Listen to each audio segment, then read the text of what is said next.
പത്തനംതിട്ട ജില്ലയിൽ തദ്ദേശ തെരഞ്ഞെടുപ്പിൽ യുഡിഎഫിനുണ്ടായ മേൽക്കൈ അംഗീകരിക്കുമ്പോൾ തന്നെ വർഗീയ ശക്തികളെ തൂത്തെറിയാൻ എൽഡിഎഫിന് കഴിഞ്ഞെന്ന സിപിഎം ജില്ലാ സെക്രട്ടറി രാജു എബ്രഹാം.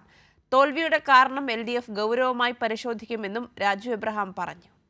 പത്തനംതിട്ട ജില്ലയിൽ തദ്ദേശ തെരഞ്ഞെടുപ്പിൽ എൽഡിഎഫ് യുഡിഎഫ് വോട്ട് വ്യത്യാസം 30,000-ഓളം മാത്രമാണ്.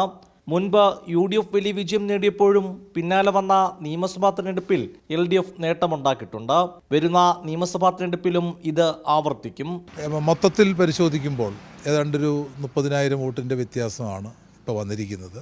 അത് ഇതിലും കൂടുതൽ വ്യത്യാസം ത്രിതല പഞ്ചായത്ത് തെരഞ്ഞെടുപ്പിൽ മുമ്പ് വന്നിട്ടുള്ള പാർലമെൻറ്റ് തെരഞ്ഞെടുപ്പ് വന്നാൽ ഇതിലൊക്കെ എത്രയോ കൂടുതലാണ്. അത്തരം സാഹചര്യങ്ങളിൽ നിന്നാണ് അസംബ്ലി തെരഞ്ഞെടുപ്പിൽ ജില്ല എൽഡിഎഫ് പിടിച്ചെടുത്തിട്ടുള്ളത്. ശബരിമല പ്രചരണമാക്കാൻ ശ്രമിച്ചവർക്ക് കിട്ടിയ തിരിച്ചടിയാണ് പന്തളം, കുളനട, പെരുന്നാട് എന്നിവിടങ്ങളിലെ എൽഡിഎഫിന്റെ മിന്നും വിജയം. ബിജെപി നേതൃത്വം കൊടുത്തിരുന്ന പന്തളം മുനിസിപ്പാലിറ്റി അവിടെ ഉജ്ജ്വലമായ വിജയം നേടാൻ ഇടതുപക്ഷത്തിന് കഴിഞ്ഞു എന്നുള്ളത് ഈ തിരിച്ചടിക്കിടയിലും ഉണ്ടായ വലിയൊരു നേട്ടമാണ്. വർഷങ്ങളായി ബിജെപിയുടെ കയ്യിലുണ്ടായിരുന്ന കുളനട പഞ്ചായത്ത് വലിയ വിജയമാണ് അവിടെ എൽഡിഎഫിനുണ്ടായത്. ചെറുകോൽ പഞ്ചായത്ത് ബിജെപിയിൽ നിന്ന് തിരിച്ചു പിടിക്കാൻ കഴിഞ്ഞു എന്നുള്ളതും പ്രധാന നേട്ടമാണ്.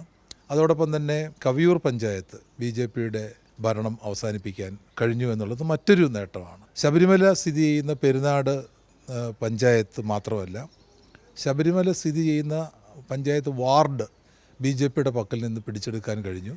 എൽഡിഎഫിനുണ്ടായ പിന്നോട്ടടി ഗൗരവമായി പരിശോധിച്ച ശേഷം ആവശ്യമായ തിരുത്തലുകൾ വരുത്തി മുന്നോട്ടു പോകുമെന്നും രാജു എബ്രഹാം പറഞ്ഞു. കൈരളി ന്യൂസ്, പത്തനംതിട്ട.